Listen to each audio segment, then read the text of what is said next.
Hello student.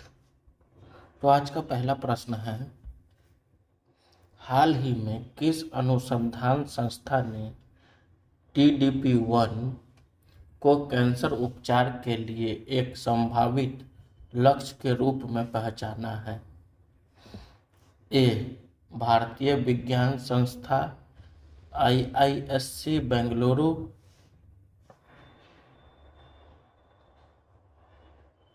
B. Indian association for the cultivation of science Kolkata.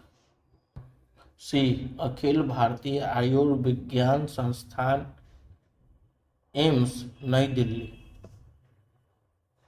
D. Tata memorial hospital Mumbai. तो इसका सही उत्तर हो जाएगा बी.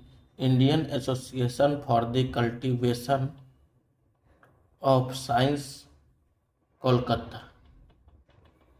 तो बढ़ते हैं हमारे दूसरे प्रश्न की ओर। भारतीय संविधान की 75वीं वर्षगांठ मनाने के लिए घोषित अभियान का नाम क्या है? ए. संविधान जागरूकता अभियान। बी. संविधान महिमा अभियान। सी. लोकतांत्रिक आदर्श कार्यक्रम। डी. इनमें से कोई नहीं। तो इसका सही उत्तर हो जाएगा बी. संविधान महिमा अभियान। बढ़ते हैं हमारे तीसरे प्रश्न की ओर। भारत का पहला अंडर वाटर म्यूजियम और आर्टिफिशियल कोरल रीफ किस राज्य में लॉन्च किया गया? ए. गोवा। बी. केरल।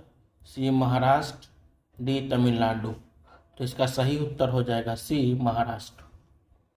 बढ़ते हैं हमारे चौथे प्रश्न की ओर। प्रियंका गोस्वामी ने जून 2025 में ऑस्ट्रेलियन रेस वॉकिंग चैंपियनशिप में किस स्पर्धा में स्वर्ण पदक जीता?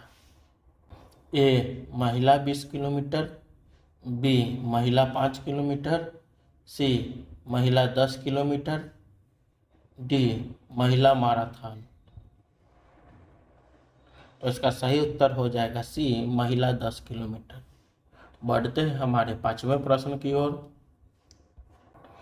हाल ही में किस बॉलीवुड अभिनेत्री को मालदीव की ग्लोबल टूरिज्म एम्बेसडर नियुक्त किया गया है? ए. दीपिका पादुकोण। बी. आलिया भट्ट। सी. कैटरीना कैफ। डी. कृति सेनन। तो इसका सही उत्तर हो जाएगा सी. कैटरीना कैफ। बढ़ते हैं हमारे छठे प्रश्न की ओर। निकोलस पूरन ने हाल ही में अंतर्राष्ट्रीय क्रिकेट से संन्यास की घोषणा की है, वह किस देश के खिलाड़ी हैं? A. West Indies. B. England. C. Bharat. D. Australia. तो इसका सही उत्तर हो जाएगा ए. West Indies. बढ़ते हैं हमारे सातवें प्रश्न की ओर। जून 2025 में 12वें ब्रिक्स संसदीय मंच की अध्यक्षता किस देश ने ग्रहण की? ए. ब्राजील। बी. भारत। सी. रूस। डी. चाइना। तो इसका सही उत्तर हो जाएगा बी. भारत। बढ़ते हैं हमारे आठवें प्रश्न की ओर। जल जीवन हरियाली अभियान के हिस्से के रूप में सौर ऊर्जा को बढ़ावा देने के लिए किस राज्य सरकार ने विक्रम सौर ऊर्जा परियोजना का उद्घाटन किया? ए. महाराष्ट्र। बी. बिहार। सी. झारखंड। डी. उत्तर प्रदेश। तो इसका सही उत्तर हो जाएगा बी. बिहार। बढ़ते हैं हमारे नौवें प्रश्न की ओर। हाल ही में समाचारों में AI राम शब्द सुर्खियों में रहा है, यह किससे संबंधित है? ए. भारत के औद्योगिक क्षेत्रों में AI संचालित स्वचालन के लिए एक रूपरेखा। बी. भारत में AI अनुसंधान और विकास के लिए एक नियामक निकाय। सी स्वास्थ्य सेवा के लिए एआई संचालित रोबोट विकसित करने की एक राष्ट्रीय पहल। डी भारत में एआई तत्परता का आकलन करने और जिम्मेदार एआई को अपनाने को बढ़ावा देने की एक पद्धति। तो इसका सही उत्तर हो जाएगा डी भारत में एआई तत्परता का आकलन करने और जिम्मेदार एआई को अपनाने को बढ़ावा देने की एक पद्धति। बढ़ते हमारे 10वें प्रश्न की ओर। भारतीय रेल में बहुभाषी एआई समाधान के लिए किस संगठन ने CRIS के साथ समझौता ज्ञापन MOU पर हस्ताक्षर किए?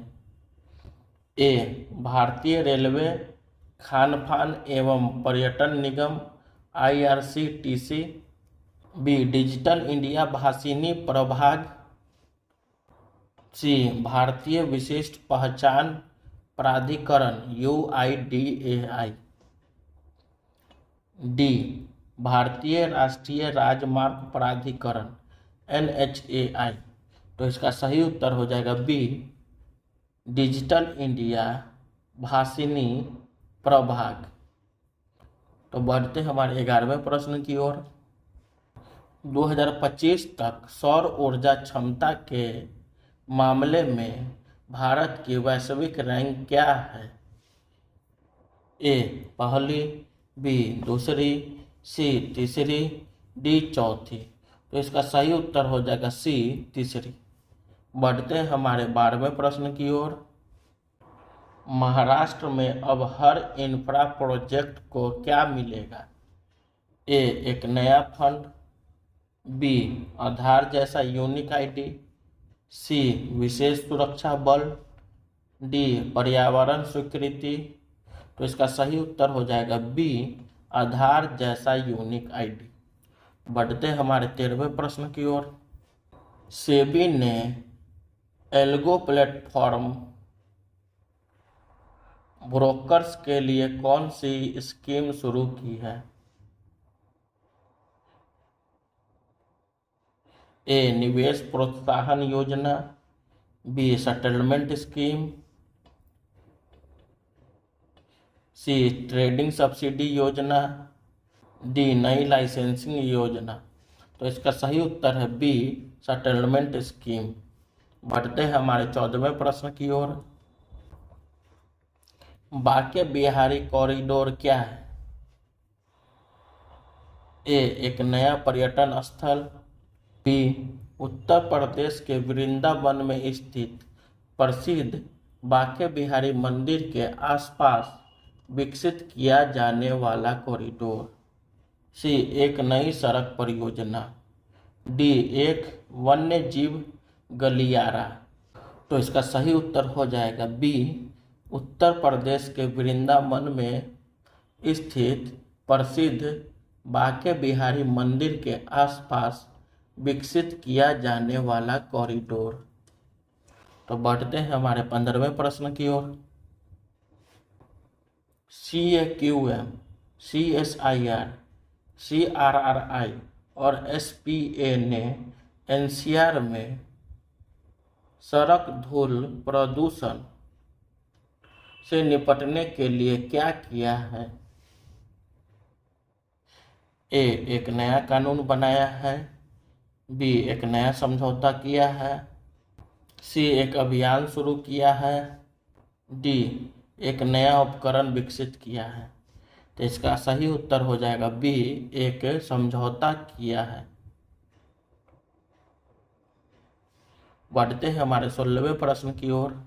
भारत की जनसंख्या 1.46 अरब के करीब पहुंच गई है और प्रजनन दर प्रतिस्थापन दर से नीचे पहुंच गई है। यह रिपोर्ट किसने जारी की है? ए विश्व बैंक, बी संयुक्त राष्ट्र UN, सी विश्व स्वास्थ्य संगठन WHO, डी भारतीय जनगणना आयोग। तो इसका सही उत्तर हो जाएगा बी संयुक्त राष्ट्र यूएन। बढ़ते हैं हमारे 17वें प्रश्न की ओर। एसबीआई ने वित्त वर्ष 2025 के लिए सरकार को कितनी राशि का लाभांश दिया है? ए 1500 करोड़, बी 8076.84 करोड़, सी 2200 करोड़, डी 1750 करोड़। तो इसका सही उत्तर हो जाएगा 8076.84 करोड़। बढ़ते हैं हमारे 18वें प्रश्न की ओर। पुडुचेरी हाल ही में कौन सा विधानमंडल बन गया है जिसने नेवा प्लेटफॉर्म अपनाया है? ए 25वां, बी 29वां, सी 30वां, डी 32वां। तो इसका सही उत्तर हो जाएगा बी 29वां। बढ़ते हैं हमारे 19वें प्रश्न की ओर। कार्ड आरबीआई से एनबीएफसी लाइसेंस पाने वाला कौन सा ई कॉमर्स प्लेटफॉर्म बन गया है? ए दूसरा, बी तीसरा, सी पहला, डी चौथा। तो इसका सही उत्तर हो जाएगा सी पहला। बढ़ते हैं हमारे 20वें प्रश्न की ओर।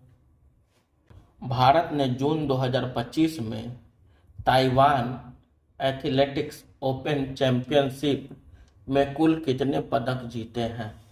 ए 16, बी 14, सी 10, डी 23।